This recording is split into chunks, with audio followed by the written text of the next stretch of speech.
Hello again. This is part 3 of this trilogy on the 12th of June, 8 days before the summer solstice here in the Northern Hemisphere. We're here at the Nobodere Beach on Nantucket Island, Massachusetts, Northeast region, New England, USA, North America, Earth. Okay. The third part is on friendship. I've mentioned music and I mentioned nature in the first two. Friendship is the third, last but not least. And this is for everybody, but in particular for people who have deep, deep fissures and chasms in their family.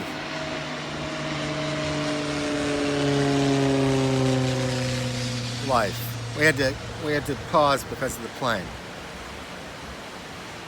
There are things that can divide families where there is no contact, or in essence, certain family members are metaphorically cannibalizing other family members. You'll see it here on Nantucket with all the corruption and temptation because there's so much money here. You'll see it when houses are sold. And it might be siblings, it might be parents and children, it could be any family dynamic. And you can end up with people not speaking to each other after, for the rest of their lives, or for years. That's illustrative. You can have that sort of corruption. It can be an economic thing, or it can be a political thing, or it can be a religious thing. And in this culture, the political is becoming more and more like religion, where people are not speaking to each other or having major conflicts. It could be drug addiction.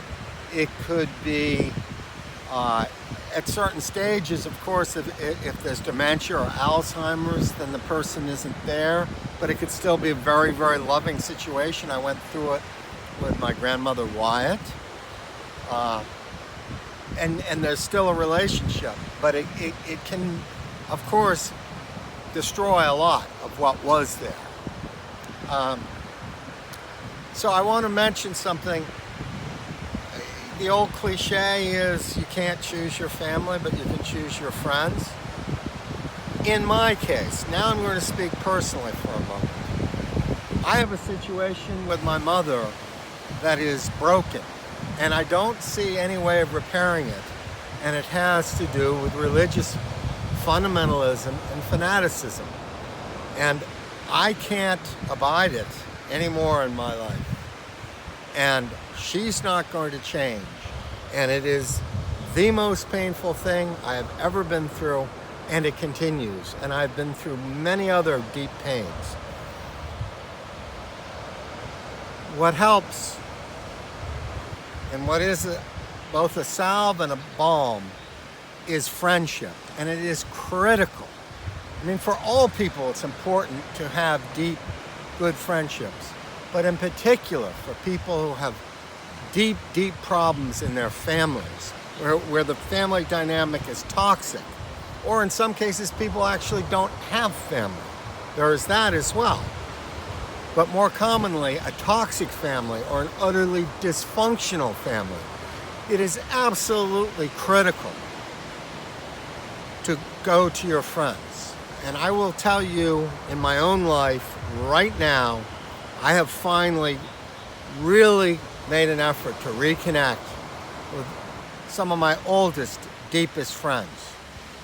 Two of whom I would like to mention because they have helped me a great deal in this past month, after I finally broke out of just spiraling in my own world, in a maelstrom, in a whirlpool.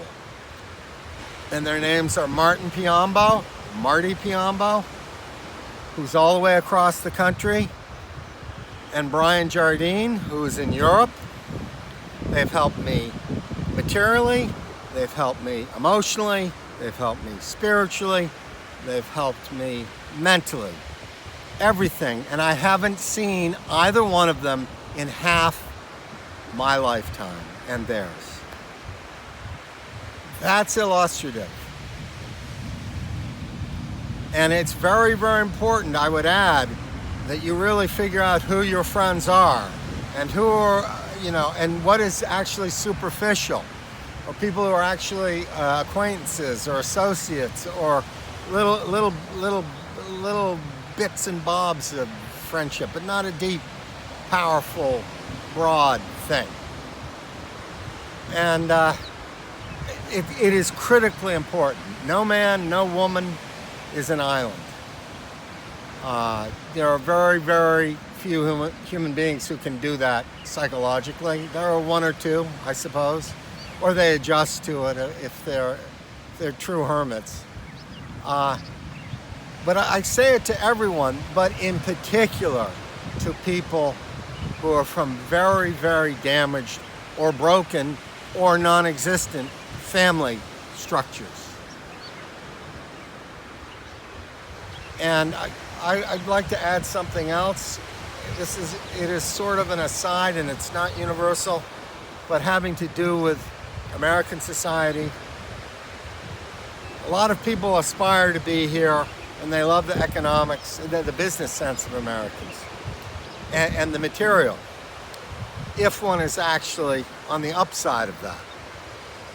But I would argue something, without even talking about the downside and all the poverty here. I would mention three things. Remember that the suicide rate here has gone up 30% since 1999.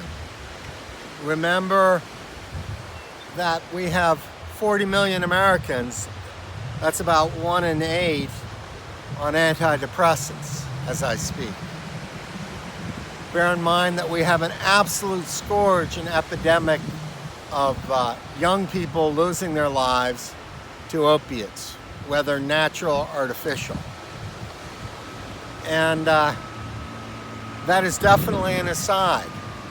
But my goodness, in American culture, people are struggling with all sorts of psychological issues. And part of it has very much to do with the family thing that I'm speaking of.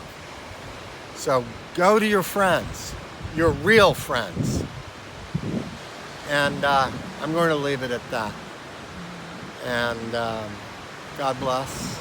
And look forward to the solstice, 8 days.